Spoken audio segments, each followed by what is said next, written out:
Un fuerte aplauso, por favor, a José Carlos González. Gracias, Daniel.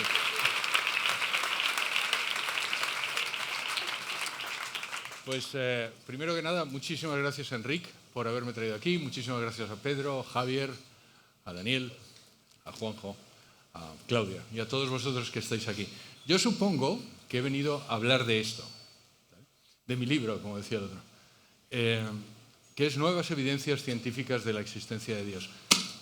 Pero lo cierto es que el que ha puesto el título de la charla, que es hora de hablar del tema, lo ha pensado muy bien. Porque es un tema que normalmente no hablamos de ello. Y es de la existencia de Dios.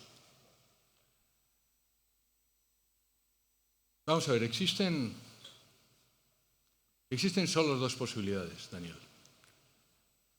Que tú estés aquí en este mundo por casualidad o que estés aquí deliberadamente. Solo existen, quiero que penséis todos si existe alguna otra posibilidad. No existe ninguna otra posibilidad. O estáis aquí, no aquí, sino en este mundo por casualidad, o estáis aquí porque alguien ha querido. Si estáis aquí por casualidad, tiene consecuencias. Hay un señor que se llama Thomas Singer, que es un filósofo ateo, que dice, mira, el ser humano no tiene más trascendencia, no tiene más importancia que una cucaracha. Él es ateo.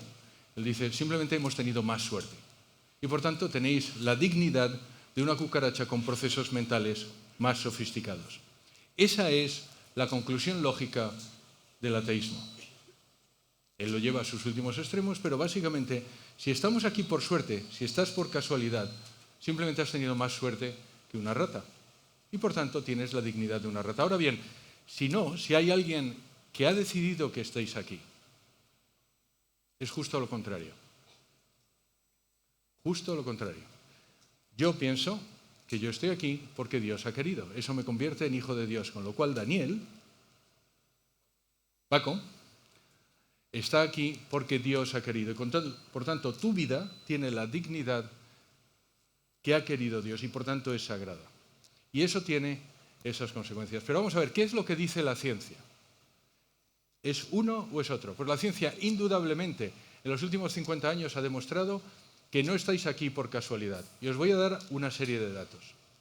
No sé cuántos de vosotros sois biólogos o habéis estudiado biología.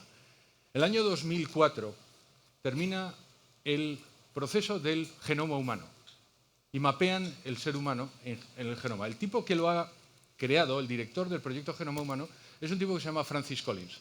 Es probablemente el biólogo más importante de nuestra generación. El señor Francis Collins, cuando empieza el proyecto Genoma Humano, es ateo. El proyecto Genoma Humano termina en el año 2004. A mediados del proyecto Genoma Humano, él se convierte en teísta, es decir, cree que Dios existe. A final del proyecto Genoma Humano, se ha bautizado. Y hoy es asesor científico del Papa. Y él lo que dice es, lo que yo he descubierto es que el genoma humano es un lenguaje. Y necesariamente detrás de un lenguaje, necesariamente hay una inteligencia. Con lo cual, necesariamente tiene que existir Dios. Os voy a dar otro dato. Cualquiera de vosotros, en vuestra molécula de ADN, tiene 1.375.000 pares de bases. Si os acordáis de la molécula de ADN, es la escalera de caracol. ¿Os acordáis de la escalera de caracol, más o menos? Bueno, pues la escalera de caracol, para que pase la información, los pares de bases, que son los peldaños de la escalera de caracol, tienen que estar ajustados de una determinada manera. Y no vale de otra manera. Si es de otra manera, no pasa la información. Hay 4 bases nitrogenadas, la A, C, G, T, la adenina, citosina, timina y guanina. ¿Cuáles son las probabilidades de que cualquier molécula de ADN, vuestra, la tuya, haya funcionado así por casualidad? Es fácil calcularlo. Es una posibilidad entre 4 bases nitrogenadas elevada a 1.375.000. Eso es más que si te toca la lotería todos los días durante el próximo año. Por eso suelo decir que el ateo tiene que tener mucha fe, porque tiene que pensar que, bueno, oye, eso me ha tocado la lotería durante tanto tiempo. Hay otro tipo que se llama Douglas Saxe, que calcula cuáles son las posibilidades de que una proteína pequeñita de 150 aminoácidos haya sido formada por casualidad. Las posibilidades son 1 entre 10 elevado a 74. ¿Cómo de grande es eso? ¿Sabes, Daniel, cuántos átomos hay en la Vía Láctea? No, 10 elevado a 62. Es decir, eso es como si eligierais un átomo de 1.000 millones de vías lácteas y ese átomo es precisamente el que teníais que elegir. Esa es la suerte que hemos tenido. Eso es lo que nos dice la biología. ¿Qué es lo que nos dice la química? ¿Qué es lo que nos dice la física? Yo sostengo que en los últimos 50 años la providencia ha dado lo que yo llamo las nuevas 5 vías. Las nuevas 5 vías son las demostraciones de la existencia de Dios desde la ciencia. En el siglo XIII había 5 vías, si alguno de vosotros habéis estudiado filosofía, que Santo Tomás propuso desde la filosofía para la demostración de la existencia de Dios. Cualquiera de esas 5 vías lleva a la existencia de Dios, pero probablemente ni tú tenéis el conocimiento de metafísica ni las ganas de estudiar metafísica como para que entender a Santo Tomás. Entonces, Dios ha decidido que en esta época de ciencia nos ha dado las vías de la ciencia. La física. El universo, y ahora vamos a hablar de ello, empezó hace 13.700 millones de años, en algo que llamamos el Big Bang. Lo lógico es que aquello hubiera ido mal, se hubiera colapsado en lo que se llama el Big Crunch. Es decir, hay una gran explosión y por culpa de la gravedad explotó y vuelve. ¿Por qué no ha pasado? No ha pasado porque hace 5.000 millones de años apareció una cosa que se llama la constante cosmológica, que está afinada a 120 dígitos y que hace que el universo se expanda. Si no, la cosa habría ido mal. 120 dígitos significa 0,0000000, 120 veces y al final 139. Si no estuviera afinada a 120 dígitos, si fueran 119 o en lugar de 139 fuera 138, ninguno de vosotros estaría aquí. Claudia no estaría aquí. Y lo que es mucho peor, yo tampoco. Para él no es peor, para mí. Pero nadie piensa que la constante cosmológica está así por casualidad. No hay nadie en física que lo piense. Os voy a poner otro ejemplo que es espectacular. Hay un señor que se llama Roger Penrose, él es Premio Nobel de Física del año 2020. Él calcula cuáles son las posibilidades de tener un universo antrópico. Antrópico significa que permite la vida humana. Él dice, vamos a ver, lo cierto es que en el universo no tendríamos que tener orden, y sin embargo hay orden. Bueno, pues eso es que, ¿cómo te llamas? Koba. Eso es que le ha tocado la lotería. Le ha tocado la lotería, qué suerte has tenido. Ahora bien, ¿cuál ha sido la suerte que has tenido, Koba? Pues él lo calcula. Le dice, vamos a ver, vamos a calcular todos los bariones del universo, 10 elevado a 80. La entropía del barión, 10 elevado a 43. En total, 10 elevado a 123. Los espacios de fase, Koba, me tienes que creer, son las posibilidades, es decir, cuántos números de lotería he repartido para cada número. Entonces, Koba, si yo te reparto 10 números de lotería y te doy 1, ¿qué suerte has tenido? 0.1, un 10%, ¿verdad? Muy bien. Si yo reparto 100, ¿cuál suerte has tenido? 0.01. Muy bien. ¿Cuántos números de lotería he repartido? Y él lo calcula. Y el número de loterías que se han repartido, es decir, para que tener un universo como lo tenemos, que permita a Koba estar aquí, ha habido 10 elevado a 10 elevado a 123 números de lotería repartidos. ¿Cómo es de grande ese número? Yo, en una de las presentaciones que di, un listillo se metió en ChatGPT y la respuesta de ChatGPT es, ese número no se puede calcular. Ese número no se puede calcular. No hay un ordenador tan grande que calcule las posibilidades de 10 elevado a 10 elevado a 123. Es decir, una vez más, Koba nos ha tocado la lotería. Y eso es lo que dice la física. Y lo que dice la matemática es también lo mismo. Hay un señor que se llama Kurt Gödel, que es probablemente el matemático más importante de la historia de la humanidad, que él demuestra por una cosa que se llama los teoremas de incompletitud, que para la consistencia de la matemática y por tanto para la consistencia de la ciencia se necesita, ¿cómo te llamas? Héctor. Héctor, se necesita a Dios. Y lo mismo hace Hilbert. Él demuestra, hay una cosa que se llama la negación de los infinitos actuales, y todo esto ha pasado en los últimos 50 años. Y la negación de los infinitos actuales demuestra que un universo eterno hacia atrás no ha podido ser. Con lo cual, lo que nos está diciendo la ciencia es que de las dos posibilidades que teníamos, Daniel, es decir, que tú estés aquí por casualidad o que estás aquí porque alguien lo ha pensado, solo es posible la segunda. Es decir, alguien ha querido que el universo salga así. Hay una superinteligencia que ha diseñado todo esto. Hace 50 años había en física, la teoría prevalente es una cosa que se llama la teoría del universo en estado estacionario. Para los que no sois físicos, el universo en estado estacionario significa que el universo era eterno hacia atrás y el universo es eterno hacia adelante. Es eterno e infinito. Eso sabemos ahora que no es verdad. ¿Cómo se sabe? Bueno, pues en 1966 hay unos señores que se llaman Penzias y Wilson, que luego tienen el premio Nobel en 1978, que descubren una cosa que se llama la radiación cósmica de fondo. ¿Y qué es la radiación cósmica de fondo? Es el eco que queda después de una gran explosión. ¿Cuál es la gran explosión, Héctor? El Big Bang. ¿Quién había definido por primera vez la teoría del Big Bang? Pues un sacerdote católico, el padre Lemaitre.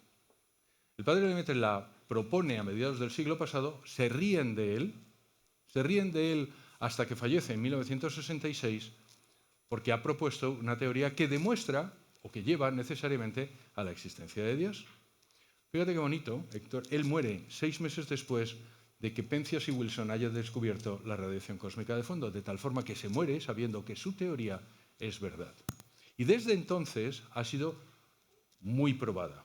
Digo porque hay veces que dicen, bueno, pues no, el Big Bang está, pues mira, forma parte del modelo cosmológico estándar. Desde entonces se ha probado teóricamente varias veces, están los teoremas de Hawking-Penrose, está el teorema de Bordeville-Curie-Wood, del límite de tiempo pasado, que demuestra también la existencia del Big Bang, pero además experimentalmente.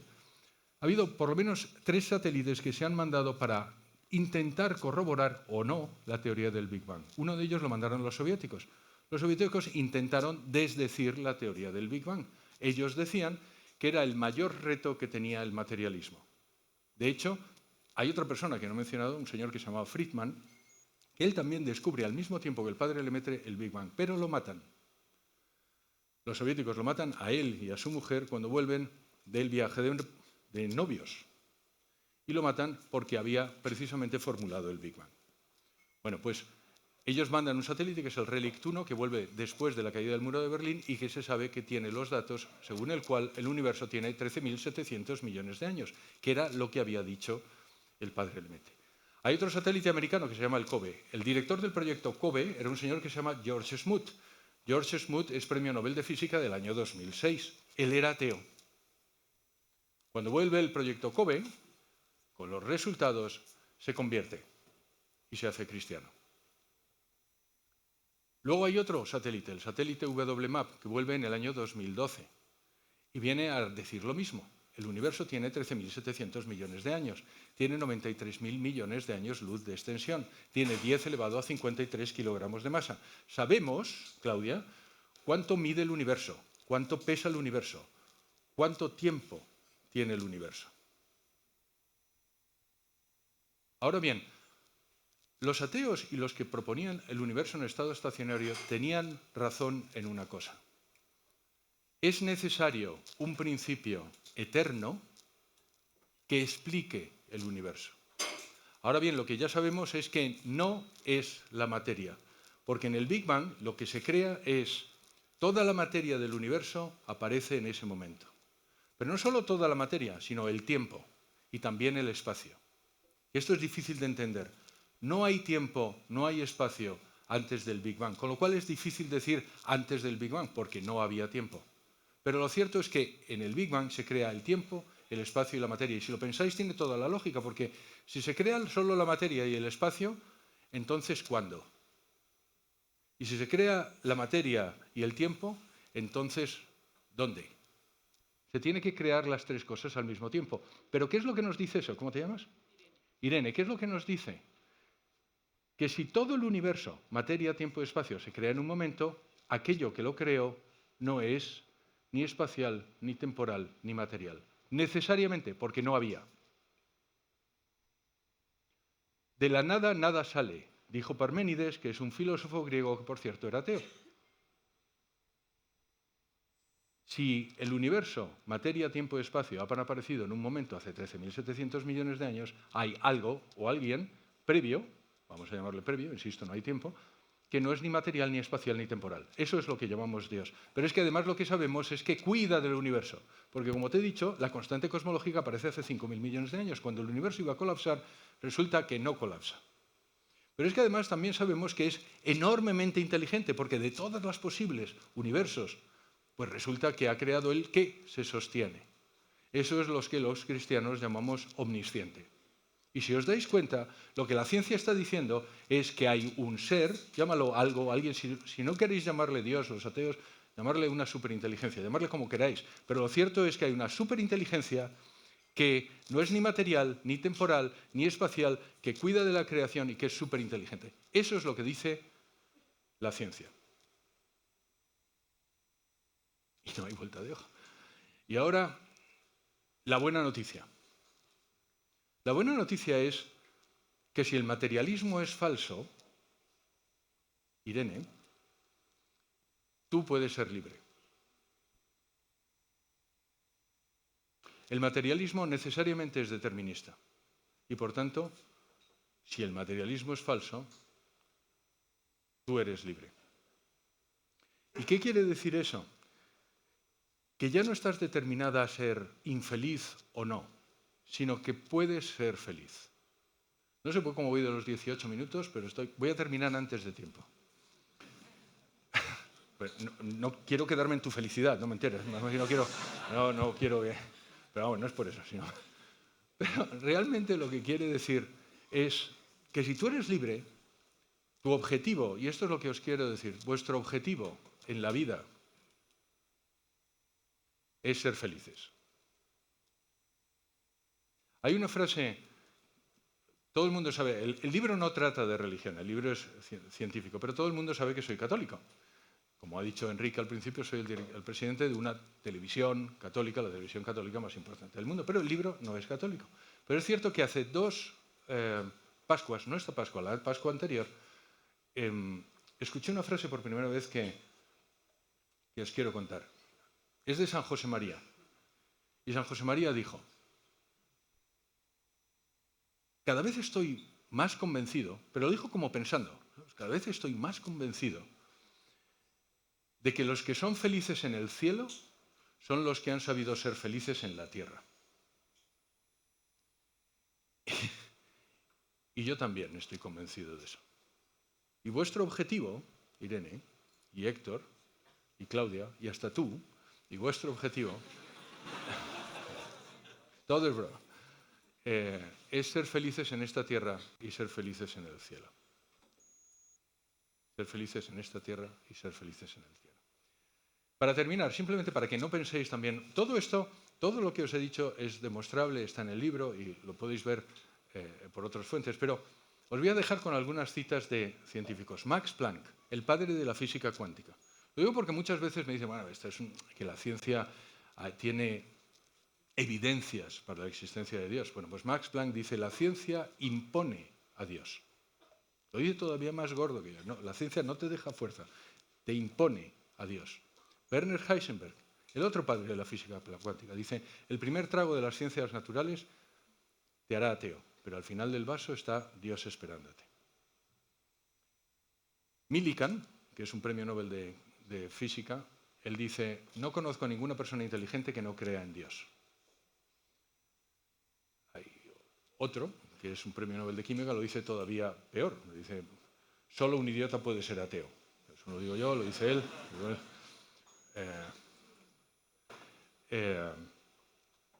Y luego hay uno último que dice, la ciencia demuestra a Dios, que es otro premio Nobel de química. Yo creo que con esto he terminado. Muchísimas gracias.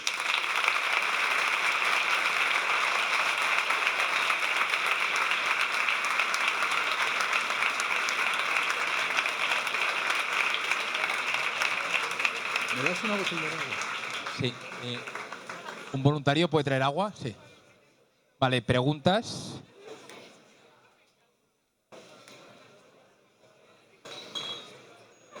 Bien, primera pregunta. ¿Cómo te llamas? Dime otra vez tu nombre. Paco. Mi pregunta es muy rápida. ¿Qué características definen detalladamente el concepto de Dios. O sea, ¿qué es Dios y qué no es Dios? Vamos a ver. Lo que te dice la ciencia, insisto, es que es un ser omnisciente, o si quieres llamarlo una superinteligencia, que cuida de la creación, como te he dicho, y que no tiene esas características. Lo que dice... Yo al principio no lo he dicho, pero podéis también... Voy a contestarte desde mi religión, ¿vale? Yo no sé si eres católico, pero desde mi religión. Dios es fundamentalmente bueno, lo que dice la ciencia es cuida de la creación, y en el caso mío, además, se ha encarnado, es una persona. Entonces es muy difícil. Fíjate, el libro realmente termina en Dios creador existe. Por cierto, Paco, que para llegar a la creencia o al saber que Dios creador existe, no se necesita fe. Esto, contrariamente a lo que muchos católicos piensan, tú puedes llegar a que Dios existe sin necesidad de fe. No puedes llegar a Jesucristo es Dios sin fe. Entonces, para mí, Dios es Jesucristo. ¿Qué significa eso? Que dio su vida por mí. Ahora, ¿qué significa eso?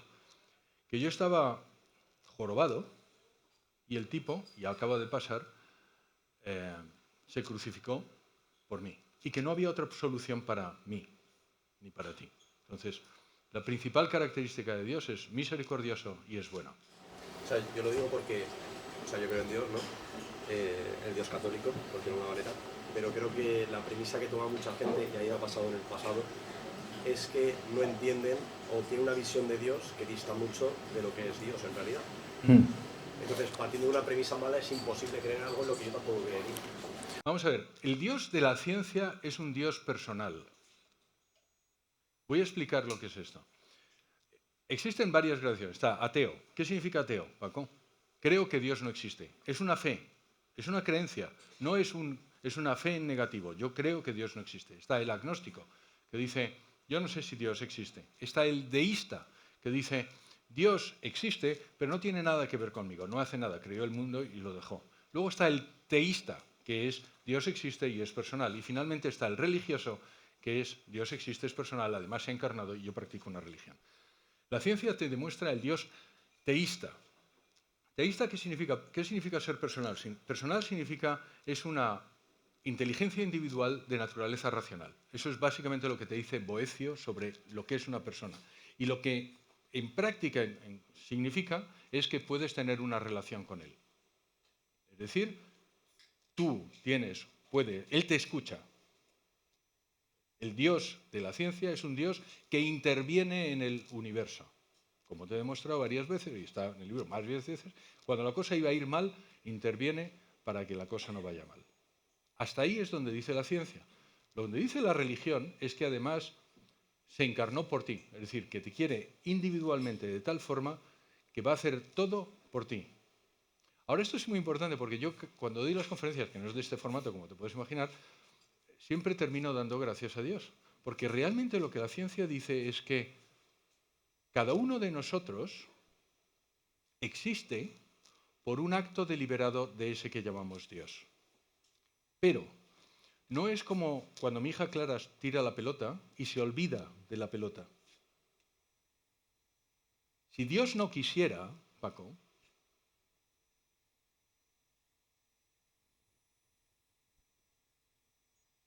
yo no terminaba la frase. Si tú das la siguiente respiración es porque deliberadamente ese que llamamos Dios te quiere. Hace más de 13.700 millones de años, a cada uno de vosotros os pensó. A cada uno de vosotros os pensó. Y no te quería a ti a cambio de cualquier otra cosa, te quería a ti, específicamente a ti. Ese es el Dios en el que creo. Sí, Héctor. Buenas. Hola. Sí. Es que, bueno, ha resuelto un poco mi duda respondiéndola a él. Pero ¿Y se conocen? no. Pero, bueno, aún así la reformulo porque no estoy seguro si la he comprendido. Por lo que te tengo entendido, el Dios de la ciencia, así lo has llamado tú, a mí me parece que no se puede, que excluye al Dios religioso. Porque Bueno, el No sé Dios- si le estáis escuchando. Yo voy a repetir la pregunta. Lo que dice es, ¿el Dios de la ciencia excluye al Dios de la religión? Sí, eso es. La respuesta es no. A ver, según yo lo veo, la religión suele acudir a la fe para justificar sus contradicciones lógicas. La religión, no sé de qué religión estás hablando, de la mía no tiene contradicciones lógicas, pero yo te lo agradezco de todas formas. la católica no Gracias, tiene. gracias. No, es broma, es broma. Ahora te voy a explicar. Vamos a ver, ¿qué es la fe, Héctor? Yo he dicho, para creer en Dios, Dios Padre, no se necesita fe. Se necesita simplemente pensar. De hecho, tú conoces a muchas personas que creen en Dios, pero no son religiosos. Aristóteles creía en Dios y no era religioso. Anthony Flew se convirtió de ateo en creer en Dios, pero no era religioso. Para creer en Dios no se hace falta la fe. Para creer que Jesucristo es Dios se hace falta la fe. ¿Qué es la fe, Héctor? Dice Santo Tomás, para que lo puedas citar a partir de ahora, que mola mucho. Dice Santo Tomás, la fe es una moción del entendimiento, es decir, primero hay que pensar, bajo el imperio de la voluntad, es decir, hay que querer, asistido por la gracia, es decir, Dios tiene que querer. Para que tú tengas fe, se tiene que pensar, dice San Agustín, antes de creer hay que pensar. Para tener fe hay que pensar, después hay que querer y luego que Dios quiera. Yo sostengo que Dios siempre querrá a aquellas personas que tengan recta voluntad. Ahora bien, eso es fe. ¿Qué significa tener fe? Pues que tú creas que Jesucristo es Dios, se necesita tener fe. Que creas que Dios existe, no se necesita tener fe. ¿Hasta aquí lo hemos entendido? Bien. Ahora, ¿por qué la fe, mi fe, no es contradictoria con la ciencia? De hecho, te voy a decir, fíjate, hay solo una religión que coincide con lo que yo te he dicho, que es el Big Bang, la religión judía. Solo hay una religión. Las religiones orientales creen en el mito del eterno retorno. Es decir, el hinduismo, pues el eterno retorno, el mismo el budismo, si el budismo fuera una religión, no lo sé. Pero lo cierto es que solo hay una religión que dice el universo se creó desde la nada, el judaísmo. De hecho, los paganos se metían con los judíos por eso. Me voy a poner aquí para que no te dé la luz, ¿te parece? No, es que veo que estás... Entonces, los paganos decían a los judíos, vamos a ver, si Dios creó el universo, ¿qué estaba haciendo Dios antes de la creación del universo? ¿Y sabes quién contesta eso por primera vez? San Agustín. San Agustín en las Confesiones dice, no preguntéis qué estaba haciendo Dios antes de eso, porque no había tiempo. Como te he dicho, el tiempo se ha creado y por tanto no existía el tiempo. De hecho, en muchos libros de cosmología se habla de San Agustín por esto. Con lo cual tenemos que hay solo una religión que coincide con lo que dice el Big Bang. De hecho, hay un señor que se llama Schroeder. Yo fui profesor en la Universidad Hebrea de Jerusalén. Este señor ahora está en la Universidad Hebrea de Jerusalén. Él viene de Stanford. Y él ha hecho un libro que hace coincidir los días del Génesis con la realidad después del Big Bang. Recuerda que no existen días solares hasta que se crea el Sol, y eso pasa hace 5.000 millones de años. Con lo cual hay un poco de hacerlo crujir y entra, pero lo cierto es que sí entra. Pero solo hay esa religión. Ahora, si eso es esa religión solo nos quedan tres religiones posibles, el cristianismo, el judaísmo y el islam, que son aquellas que son abrahámicas. Muy bien, la religión judía tiene una cosa que se llaman profetas. Y hay, por ejemplo, Isaías, si habéis, los que seáis católicos habéis ido a misa, esta Semana Santa siempre hay lecturas de Isaías. Isaías escribe 750 años antes del nacimiento de Jesucristo. Isaías dice, hablando del Mesías, del que ha de venir, 750 años antes de Jesucristo, nacerá de una virgen. Y dice, y morirá de esta forma, y lo describe. Luego Daniel, en otra profecía, que es lo que se llaman las semanas de Daniel, la gente no lo suele saber, pero él profetiza cuándo nacerá el Mesías. Por eso cuando nace Jesucristo hay mucha gente que está esperando que el Mesías nazca, porque esta es la 69 semana de Daniel, que es cuando dice que nacerá el Mesías. Semanas, por cierto, desde el Levítico cada semana es 7 años. Entonces, él calcula 69 semanas después de la diáspora, después de Ciro, y resulta que coincide justo cuando viene Jesucristo. Pero hay otro que dice, en Miqueas, dice que nacerá en Belén. Si os acordáis, ¿por qué los Reyes Magos cuando llegan a Belén? No sé si sabéis, los Reyes Magos no existen, son los padres. Pero vamos, aparte de eso, lo que es cierto es que Herodes recibe a los Reyes Magos y dice, ¿y dónde nacerá? Nacerá en Belén. ¿Por qué le dicen que nacerá en Belén? Porque hay una profecía que dice que nacerá en Belén. Y así, ¿sabes cuántas profecías se cumplen con Jesucristo? Entre 200 y 400, dependiendo del autor. Solo hay una persona de todo el mundo, de todas las religiones, que diga yo soy Dios. Piensa esto. Buda no dice yo soy Dios. Mahoma no dice yo soy Dios. Moisés no dice yo soy Dios. Lao Tse no dice yo soy Dios. Confucio no dice yo soy Dios. John Smith, fundador de los mormones, no dice yo soy Dios. Ron Hubbard, fundador de la cienciología, no dice yo soy Dios. Hay solo una persona que dice yo soy Dios. Y eso nos pone en un problemón, Héctor, porque o lo es o no lo es. Pero no puede ser un buen tío. Jesucristo no puede ser un buen tío. No es un buen tío, porque era un mentiroso o era Dios. O estaba loco o era Dios. Y cuando quitas todas las otras posibilidades, lo único que te queda es, jolín, era Dios.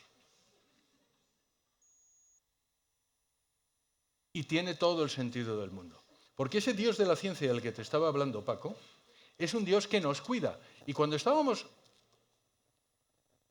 esto no lo atienden niños, jodidos, nos manda a Dios. Entonces sí, no, mi religión no tiene absolutamente ningún problema con la ciencia. De hecho, te voy a decir una cosa, la ciencia la inventa la Iglesia. Esto yo sé que está fatal y a lo mejor hasta me chacáis a chorrazos, pero lo cierto es que las universidades, todas las universidades la fundaron eclesiásticos. Todas las universidades, prácticamente todas. No sé, ahora me dice la Francisco Vidal, pues no lo sé. ¿Vale? Pero vamos, las principales universidades, la de París, la de Salamanca, la fundaron los eclesiásticos. No hay nunca ha habido ningún problema entre la ciencia y Dios. Conviértete y cree en la verdad.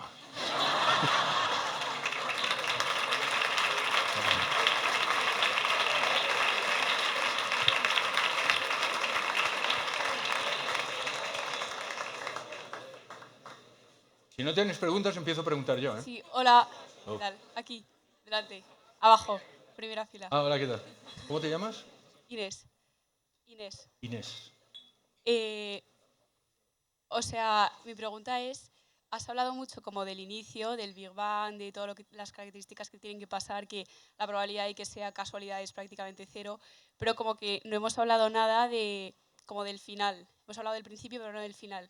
Entonces, o sea, yo entiendo como que hay muchos científicos, ¿no?, que dicen pues, que el Sol se va a apagar en algún momento y entonces, pues claro, la humanidad dejará de existir, o etcétera. Entonces, ¿cómo se relaciona un poco eso como, pues, con lo que dice el catolicismo, pues el fin de los tiempos o el apocalipsis o el juicio final, o sea, como qué relación hay al final? Vamos a ver, esto me va a servir, Inés, muchísimas gracias por la pregunta, me va a servir para hacer dos cosas. La primera es recomendarte que te leas el libro y que te lo compres. Está allí, el precio es fantástico. Por cierto, todos los derechos de autor del libro no van para mí. Lo digo por si acaso no quieres darme un dinero, no me importa. Va para EWTN. Entonces, yo no me llevo nada. Esa es la primera cosa. La segunda, sí, tienes razón. La ciencia habla de eso. Hay una cosa que se llama la segunda ley de la termodinámica. La segunda ley de la termodinámica la propone por primera vez un señor que se llama Boltzmann, que por cierto también es católico. Y además era austríaco. Inés, y esto es importante porque lo digo en todo el rato. Inés, Boltzmann era austríaco. ¿De dónde es mi mujer? Muy bien, sí señora, austríaca. Yo lo tengo que sacar siempre. Mi mujer es austríaca. Pero Boltzmann, cuando propone la segunda ley de la termodinámica, una conclusión de la segunda ley de la termodinámica es que el universo tiene que acabar. Es lo que se llama la muerte térmica del universo. Y eso también necesariamente lleva a la existencia de Dios, Inés, porque si te das cuenta, si el universo no es eterno, después del universo, ¿qué hay? Los ateos, hay un señor, por ejemplo, que se llama Haeckel, odió a Boltzmann por eso. Entonces, cada vez que hablaba Boltzmann, como yo estoy hablando aquí, él aparecía y le hacía un scratch. Tanto fue así que el señor Boltzmann terminó suicidándose. Tenía la psicología débil o lo que sea, y lo cierto es que mala gente, Héctor, mala gente, terminó suicidándose. Pero sí, lo que dice la ciencia es que el universo tendrá un fin. Ahora eso es dentro de 10.000 trillones de años. Es decir, después de eso habrá los agujeros negros, hasta los protones decaerán y hará lo que se llama la muerte térmica del universo. Eso está, si quieres, previsto en el universo, con lo cual sabemos que el universo es contingente, no es eterno, ¿vale? Ahora, lo que tú me estás preguntando es pregunta de teología, que es, vale, ¿eso coincide con el fin de los tiempos? No, no necesariamente. No necesariamente. El fin de los tiempos... Por cierto, el fin de los tiempos, te voy a dar una mala noticia. El fin de los tiempos es cuando tú te mueras. El fin de los tiempos es para cada uno. Dejemos de preguntarnos por el fin. El fin de los tiempos es, si yo salgo de aquí, Dios no lo permita, y me muero, se acabó el fin de los tiempos. Ahora, si lo que tú estás hablando es del Apocalipsis, etcétera, probablemente no coincide con la muerte térmica del universo. La Iglesia no dice cuándo eso pasará.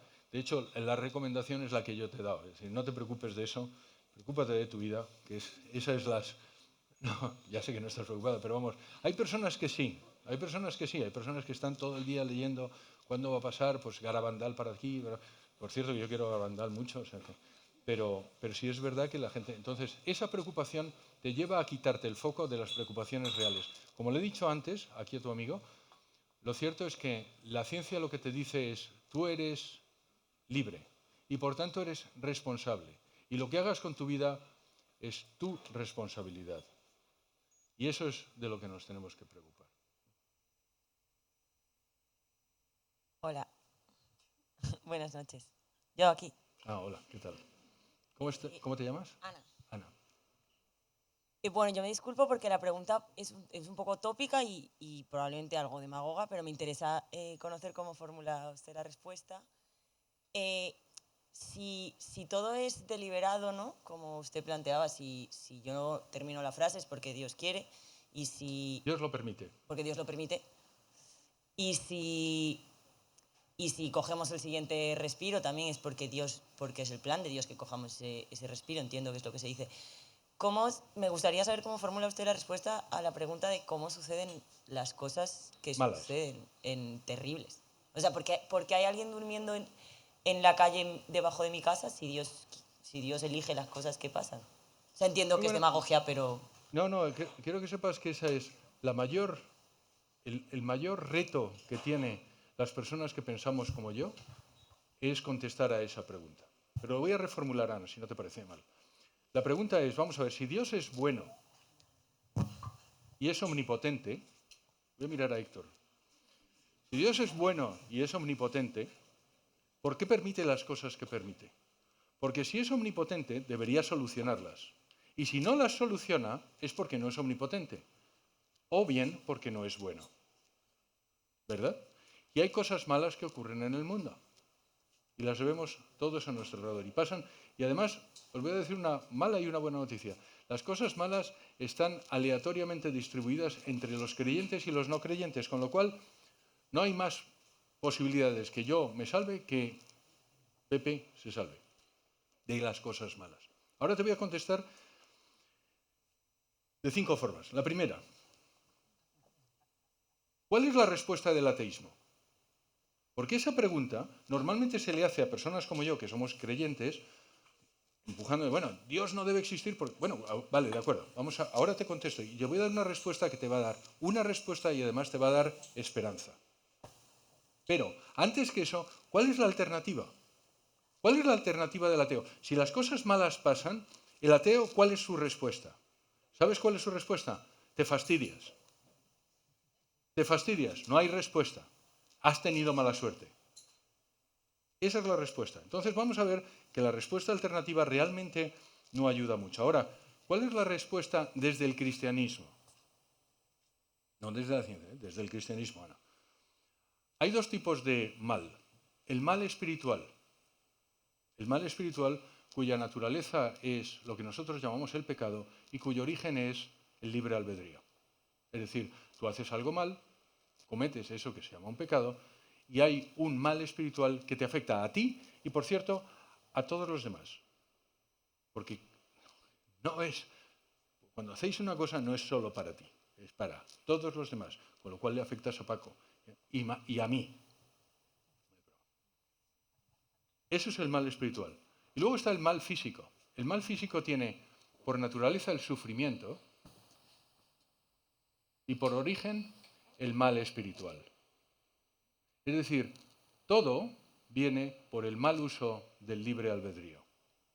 Eres libre, la buena noticia es que eres libre, la mala noticia es que puedes utilizar mal la libertad. Y como consecuencia del mal usar de la libertad, ocurre el mal en el mundo. Por cierto, eso es lo que dice el Génesis. Entró el mal en el mundo por el pecado. Bien, pero eso no responde a tu pregunta, porque la pregunta es, bueno, ¿y por qué Dios no hace nada? ¿Verdad? ¿Y por qué Dios no hace nada? Porque no puede. Pero no hemos dicho que es omnipotente. ¿Qué significa ser omnipotente? Porque esto es realmente el problema de muchos problemas. ¿Qué significa ser omnipotente? ¿Significa que puede hacer todo, Ana? ¿Dios puede ser malo? Quiero que lo penséis, ¿Dios puede ser malo? ¿Porque eso significaría ser omnipotente? No, Dios no puede ser malo. Dios no puede ser malo. Santo Tomás dice, no es que no pueda, es que no es posible. No es posible. ¿Dios puede hacer un triángulo que tenga 4 lados? No, Dios no puede hacer un triángulo de 4 lados. ¿Por qué? Porque no es posible, está fuera de la definición. Omnipotente significa que puede hacer todo aquello que es intrínsecamente posible. Por ejemplo, ¿Dios puede hacer que un hijo único tenga un hermano mayor? No, es imposible, es lo que se llama un imposible metafísico. ¿Dios puede hacer un gajo de la naranja más grande que la naranja entera? No, es un imposible metafísico. Pero no que no pueda, sino que no se puede. Ahora bien, Dios ha hecho un ser humano y le ha dado libertad. ¿Le puede quitar la libertad? No, porque no sería un ser humano. Lo mismo que un triángulo de 4 lados no es un triángulo, un ser humano sin libertad no es un ser humano. Con lo cual, si no te puede dar la libertad, no te la puede quitar, en el sentido de que no se va a contradecir a sí mismo, entonces tú con tu libertad haces lo que quieras. Cuando haces cosas malas, existen el problema de las consecuencias de esas cosas. Eso es la explicación. Ahora te voy a dar la buena noticia. La buena noticia que, por cierto, voy a aprovechar, cuando yo me muera, lo digo porque si me muero saliendo de aquí, Dios no lo quiere otra vez, quiero que en mi lápida aparezca esto. Anda. Te lo voy a decir, si quieres te lo digo en latín que mola más. Mira, luego te lo digo. Diligentibus Deum omnia cooperantur in bonum, de la carta de San Pablo a los Romanos. ¿Qué quiere decir? Todo es para bien para aquellos que aman a Dios. Y dice San Agustín, incluso el pecado. Todo es para bien para aquellos que aman a Dios. Ahora hay que recordarlo, para los que aman a Dios. Con lo cual mi consejo es amar a Dios. Pero todo es para bien. Y lo cierto es que con la ventaja que tengo bastantes más años que tú, eso me ha pasado. Ha habido veces, Ana, que yo deseaba profundamente alguna cosa que además era justa y que lo necesitaba o creía que lo necesitaba. Y me han pasado cosas que son muy malas y eran injustas. Y no las entendí. Y pasó el tiempo y gracias a Dios que aquello pasó. Hay veces que no lo ves, hay veces que no lo ves, pero hay veces que sí. Yo he tenido la fortuna de ver algunas cosas que sí. Te voy a poner un ejemplo que no es mío, que lo he dicho a lo mejor en algún podcast y ha salido. Pero esto, dando una conferencia un señor me dijo, un empresario español, me dice, mira, José Carlos, yo tenía el negocio más importante de mi historia, tenía que firmarlo en Nueva York. Llevaba 18 meses trabajando para hacer ese contrato. Dependía mi empresa de ese contrato. Y me llaman para decir, vienes, tienes que venir a firmarlo. Cojo el avión, me voy a firmarlo.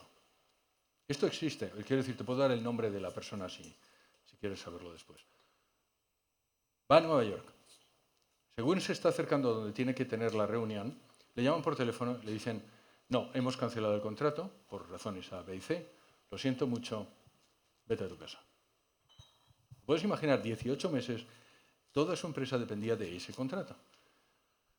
Él es creyente, se fue a la iglesia y se puso a rezar y a decirle, Dios, ¿por qué pasa esto? Cuando sale dice, bueno, pues me voy a despedir de estos señores por si acaso, tal. Y va a entrar en la oficina y en ese momento viene un avión, hace ¡puf! Viene otro avión, hace ¡puf! Y es el 11 de septiembre. ¿Te puedes imaginar que él me decía, dice, todo lo que maldije a Dios y a mi suerte, durante ese tiempo, esas 2 horas o esas 3 horas, dejé de decir gracias, dando gracias por no haber estado, porque si no, yo hubiera estado en el piso 40 de una de las Torres Gemelas y ahora no estaría contigo. Ahora bien, ¿perdona? Había gente, pero lo cierto es que a él, lo que como lo dice es, todo es para bien para aquellos que aman a Dios. Entonces, lo que te vuelvo a decir es, la otra respuesta no te da ni respuesta ni esperanza. Yo te he dado la respuesta, que es además lógica, es decir, el mal en el mundo procede por las cosas que hacemos mal. Ahora voy a decir por qué es importante recordar que Jesucristo murió por nosotros. ¿Por qué? Como he dicho, cuando tú haces algo mal, nos afecta a todos. Es lo que se llama la expiación vicaria. Es decir, yo puedo rezar por ti. Por cierto, os voy a pedir que recéis, todos los que recéis por mí. Porque funciona. Rezar funciona. ¿Por qué puedes rezar? Pensar, ¿por qué puedes rezar por otro? ¿Por qué puedes rezar por otro? ¿Por qué puedes rezar por otro? ¿Qué conexión tenemos tú y yo que cuando tú rezas por mí, funciona? Somos seres humanos, somos hermanos. De alguna forma somos hermanos. Cuando tú rezas por mí, funciona. Cuando yo rezo por ti, funciona. Del mismo modo, si tú haces algo malo, me afecta. ¿Qué necesitaba Dios hacer para salvarnos? Hacerse uno como tú, y como tú, y como yo. Porque eso es lo que se llama la expiación vicaria. Se hace como tú, muere por ti. Siendo un Dios, la muerte de un Dios tiene el valor infinito y por tanto nos salva a todos, toda la gente, toda la humanidad, todas las veces, cada generación, por siempre. Eso explica por qué cuando haces una cosa mala hay un tipo que sufre. Y no solo tú, hay un tipo que sufre. Yo sé que cuando estás en medio de la... Por cierto, yo entiendo que tu pregunta es más teórica. Si fuera una pregunta práctica, que me ha pasado, dice, sí, José Carlos, pero mi hijo se ha muerto, un hijo de 6 años, me ha pasado, se me ha muerto. ¿Sabes lo que tienes que hacer? Coger al tío, abrazarle y llorar con él. Porque nada de lo que yo diga, nada de lo que tú digas puede ayudarle. Y lo único que necesitas es abrazarle y llorar con él. Aquí.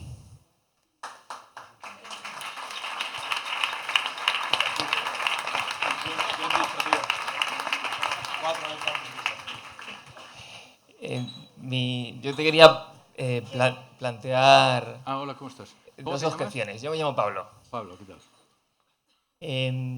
Voy a volver un poco al terreno de la ciencia. En realidad pienso que un ateo podría mantenerse en la idea, porque el Big Bang lo que realmente dice es que todo el universo está contenido en un punto de máxima densidad o densidad infinita y por eso el tiempo no hay tiempo ni espacio. Pero como no hay un antes del Big Bang, en realidad ese punto está ahí. Y te podría decir que afirmar que hay una creación de esa materia es un salto que tú das porque quieres, pero que no hay un indicativo de que haya una creación de la materia. Otra cosa es que hace que explote, ¿no? Pero la materia estaría ahí, ¿no? Y la segunda objeción tiene que ver con el ajuste fino.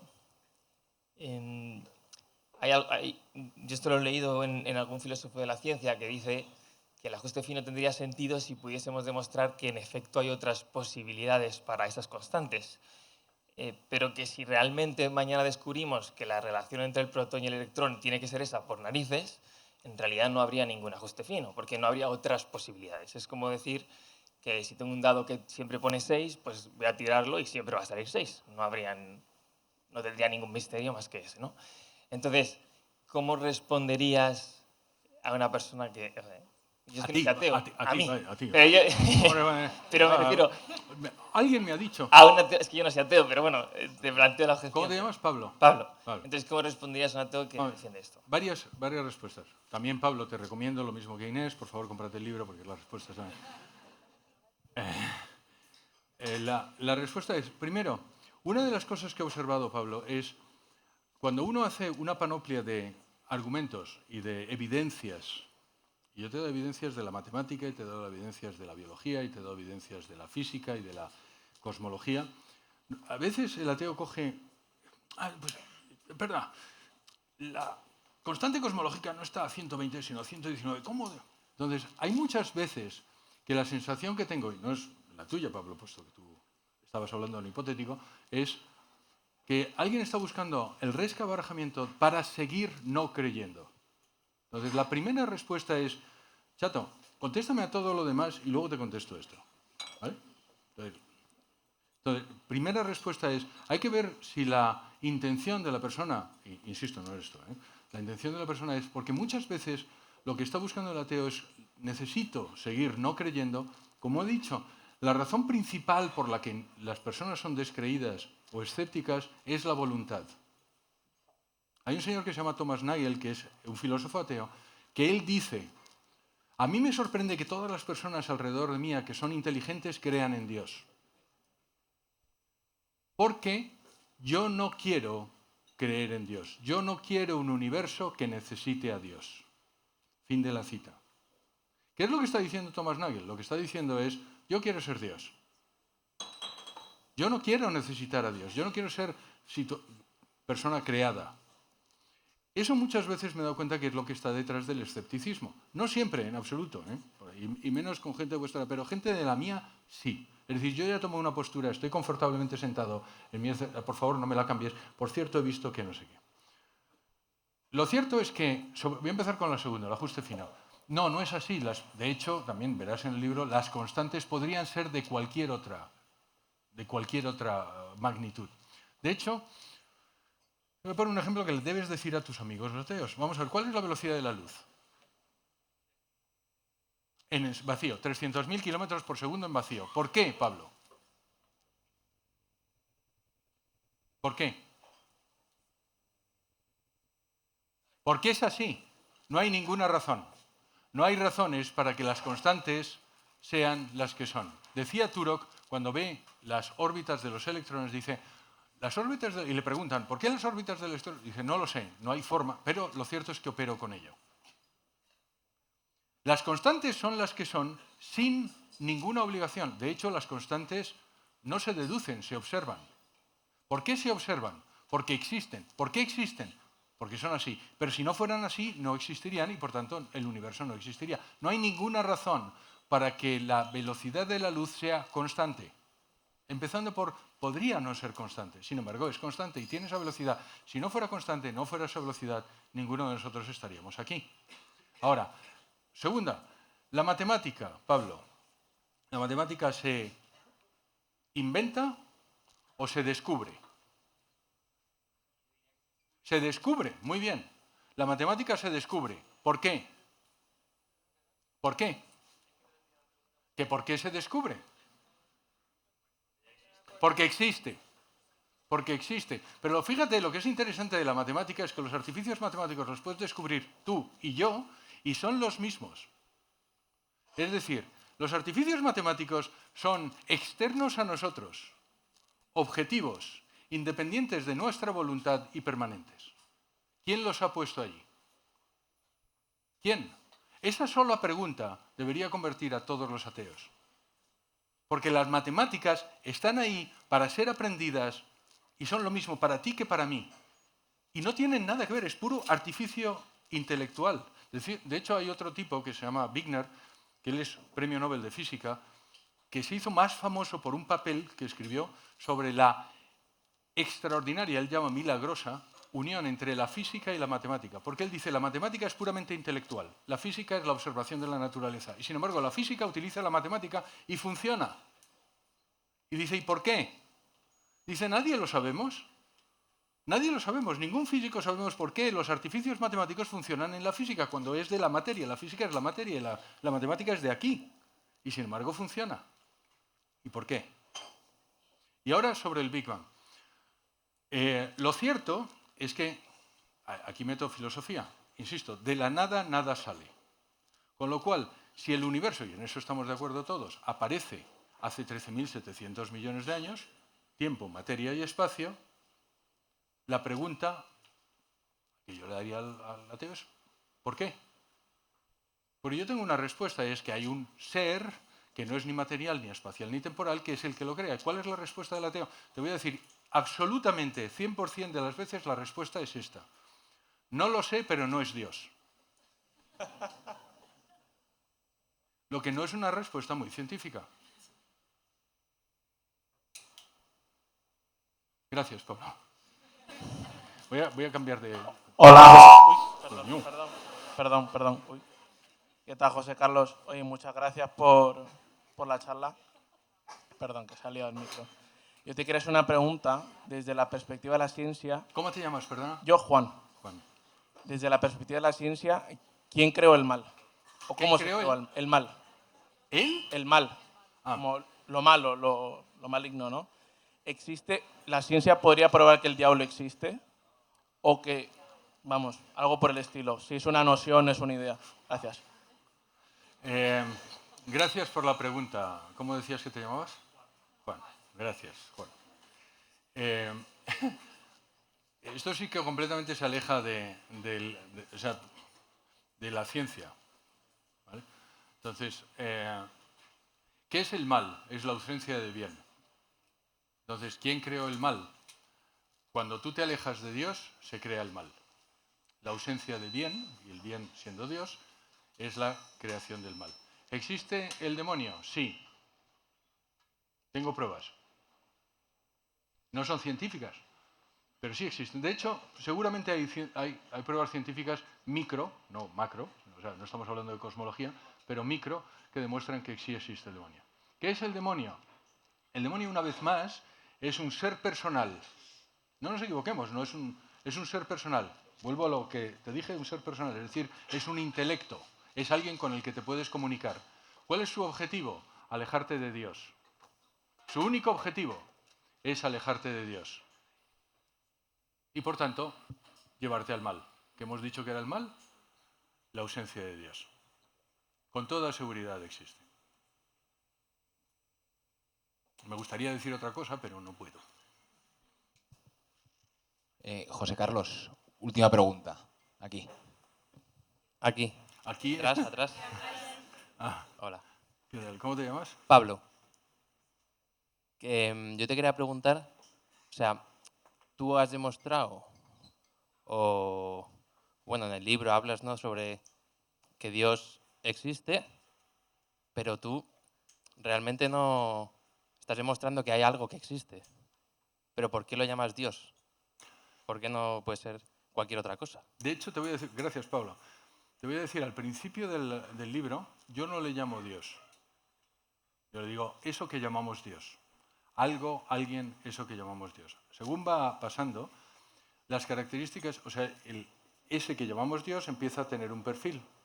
Es personal. Es intelectual. Te puedes comunicar con él. Es bueno. Cuida de ti. Eso está probado por la ciencia. Eso sí. Bueno, o sea, tú has probado que hay algo que ha generado todo eso. Pero ¿Y que todo cuida? esa ¿Y es la que premisa, cuida? pero luego todo lo demás No, y ya que podría ser cualquier otra cosa. Vale, no, llámalo como quieras. De hecho, hay un momento en una charla que digo, llámalo café con leche. Si te sientes Sí, mejor, o llámalo como extraterrestres, quieras. o un friki en su habitación, cualquier cosa, ¿no? Pero lo cierto es que es una superinteligencia. Sí, Una superinteligencia, ¿estamos de acuerdo? sí, podría ser. Que cuida de la creación. No, no podría ser, no, seguro. O algo. O Una superinteligencia. algo que no entendemos también. Una superinteligencia. Sí. Ok, Es decir, vale, vale. para formar todo esto, ¿sabes? Tiene que ser una Sí. superinteligencia. Sí, sí, Muy sí. bien. No es material, ¿verdad? No. No es espacial. Vale. No. No es temporal. No. Cuida de la creación. Sí. Hasta ahí es donde llega la ciencia. Sí. Ahí está. Y ahora le hemos dado un nombre convencionalmente Claro. y eso es lo que llamamos Dios. Eso es, claro. Pero tú le puedes llamar como te quieras. Claro, entonces es igual de válida cualquier religión, una que otra. No, hasta ahí la ciencia. Luego, a Héctor le he contestado porque hay una sola religión que coincide con aquello que dice la ciencia. Bueno, una religión mayoritaria. Luego supongo que habrá muchas que sí que digan yo soy Dios. O... No, he dicho, Ok. solo hay una religión que habla de la creación desde la nada. Todas las otras religiones, de hecho, mantienen el universo en estado estacionario, es decir, eterno retorno. Estoy hablando del confucianismo, el hinduismo, el budismo. A ver, yo no conozco todas, ¿vale? Pero el Bahá'í también. Entonces hay una religión que es el judaísmo que coincide con eso que dice el Big Bang. De hecho, coincide perfectamente. De hecho, hay un Este George Smoot, que os he mencionado antes, que se convirtió, dice, todo lo que sabemos de cosmología se puede entender, se puede aprender en el Pentateuco. Es una cita exactamente de él. ¿Vale? Penzias y Wilson, los que descubrieron la radiación cósmica de fondo, que también se convirtieron, vienen a decir lo mismo. Entonces hay una religión que dice, de la forma con que lo dicen las religiones, de una forma, si quieres, poética, en el Génesis, que coincide con aquello. Y además, por cierto, en el orden. Si cogéis el libro del Génesis y en el primer día se creó y en el segundo día se creó y en el tercer día, coincide sorprendentemente, si quieres, con aquello como se ha creado después del Big Bang. Bueno, eso ya es fe, entiendo, ¿no? ¿Perdona? Eso No, es fe ya. eso es ciencia. Ahora, lo dejamos ahí. Esa religión tiene determinadas cosas, que son los profetas, que hablan de un tipo que vendrá. Hay un tipo que viene. Ese tipo que viene dice, yo soy Dios. Esto se llama 1 más 1. Ese tipo vendrá, el otro viene. Coincide todo con él. De hecho, hay otro tipo que ha calculado cuáles son las posibilidades de que haya una sola persona en la que se comprueben todas aquellas profecías. Y no han existido suficientes seres humanos en el mundo, desde la creación, para crear 2 veces esa persona. Dicho de otra forma, estadísticamente es impensable que haya una persona en la que se hayan cumplido todas esas profecías. Pero puedes creer o no creer, eso yo sí te digo que a partir de ahora es lo que tú quieras. Ahora te voy a dar una respuesta que normalmente no va a convencer a nadie de creer en Dios. Yo era consejero delegado de una compañía americana, se llama Erie Worldwide. Entre la competencia de mi compañía hay uno que se llama Ipsos, que a lo mejor conocéis. Ipsos produce todos los años un estudio sobre la felicidad. Entonces ellos miran la felicidad en todo el mundo. Y es una felicidad subjetiva, es decir, te pregunta, ¿cómo de feliz eres? De 1 a 10. Y luego lo que pasa es que te pregunta todos los años, entonces ves cómo vas mejorando, vas empeorando. Muy bien. La mala noticia, o la buena noticia. España era el país más feliz del mundo hace 50 años aproximadamente. España es el segundo país más infeliz del mundo, dicho por nosotros, el año pasado. Bueno, de hecho, para el año 2019. Ahora, lo interesante del estudio viene después, porque pregunta, ¿qué es lo que te hace feliz, Pablo? ¿Y sabes lo que hace feliz a la gente? Da igual que esté en Indonesia o en España, les hace feliz 3 cosas. Dios, la salud y la familia. Si tú tienes esas 3 cosas, tu propensión a ser feliz es mayor que la persona que no las tiene. Y de las 3 cosas, la que subvierte las otras 2 es Dios. Es decir, tú puedes no tener salud, si tienes Dios, te consideras feliz. Qué interesante. Y da igual que estés en Indonesia, en Marruecos, en España o en las Islas Fiji. ¿Qué es lo que ha pasado en España en estos últimos 40 años? Pues probablemente que hemos perdido parte de Dios y parte de la familia. Esa es mi interpretación. De hecho, es una de las razones por las que estoy en EWTN. Para conseguir. Pero lo que es cierto es que si tú crees en Dios, tienes una familia y eres saludable, tu propensión a ser feliz es mayor que la persona que no lo tiene. Insisto, esto no va a convencer a nadie, pero yo lo único que digo es, oye, si tú quieres ser infeliz, deja de creer en Dios. Porque eso es el mejor camino para dejar de creer en Dios. ¿Vale? Gracias, Paula. Un fuerte aplauso, por favor.